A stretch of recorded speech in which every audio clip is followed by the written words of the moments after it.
ৰসুল্লাহ সাল্লাল্লাহু আলাইহি সাল্লামৰ বিষয় লৈ পেলাই সি মন্তব্য দিছে ডকাই বুলি।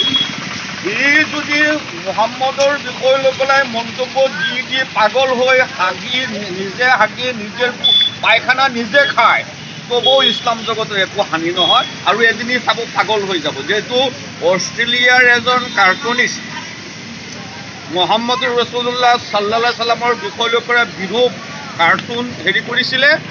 এই মানুহজনৰ এনেকুৱা ভয়ংকৰ মৃত্যু হ'ল। আপুনি চাব, মই ভৱিষ্যতবাণী কৰিলোঁ সত্যৰঞ্জন বৰা এদিনাখন বেয়া ধৰণৰ মৃত্যু হ'ব, পাগল হৈ নিজৰ পায়খানা নিজে খাই সত্যৰঞ্জন বৰা এই জগতৰ পৰা পাৰ হৈ যাব, অলপ দিনতে যাব।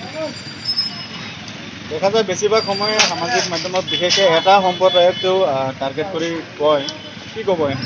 না, সামাজিক মাধ্যমত অকল সত্যৰঞ্জন বৰা কিয়, শিলাদত্যও কয়, সত্যৰঞ্জন বৰাই কয়। সেইদিনাখন আমাৰ মাননীয় মুখ্যমন্ত্ৰী ডাঙৰীয়াও কৈছে, এইটো আমাক কৈয়ে থাকে। মুখ্যমন্ত্ৰী ডাঙৰীয়াই কৈছে মিয়াৰ ভোট নালাগে বুলি কৈ দিছে। তাৰমানে তেওঁ 5টা সমষ্টিৰ উপ নিৰ্বাচন, সেই হেতুকে তেওঁ এই কথাটো কৈ দিছে। কৈ দিয়াৰ লগে লগে অন্যান্য কিছুসকল ব্যক্তিৰ মনৰ ভাৱ আহিছে যে মিয়াক আমাৰ মুখ্যমন্ত্ৰীয়ে দেখিবই নোৱাৰে, গোটেই ভোটখিনি আমাৰ ইয়াৰ মুখ্যমন্ত্ৰী বিজেপি দলত আমি দিওঁ। এইটো কিয় ক'ব লাগে? এনেও বিজেপিত দিবই। এই কথাখিনি ক'বলৈ আমাৰ অন্তৰত এজন মুখ্যমন্ত্ৰীয়ে কিয় আঘাত সানিব লাগে, এই কথাটো মই বুজি পোৱা নাই। এনেধৰণৰ মন্তব্য যিসকলে দিয়ে, আজি যদি মই এটা বিৰূপ মন্তব্য দিওঁ কালি মোক এৰেষ্ট কৰিব।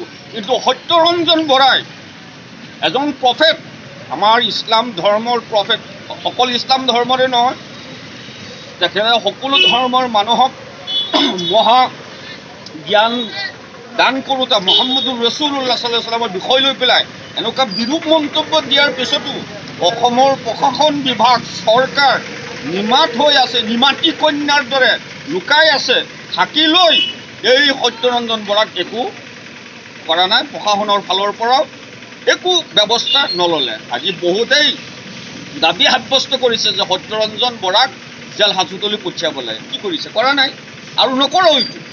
কাৰণ RSSৰ এটা গ্ৰুপে মুছলমানৰ বিৰুদ্ধে কথা কৈ হিন্দু আৰু মুছলমানক অসমত পৃথকীকৰণ কৰিবৰ কাৰণে ই এটা প্ৰচেষ্টা বুলি মই আজি আপোনালোকৰ বাতৰিযোগে উল্লেখ কৰিছোঁ।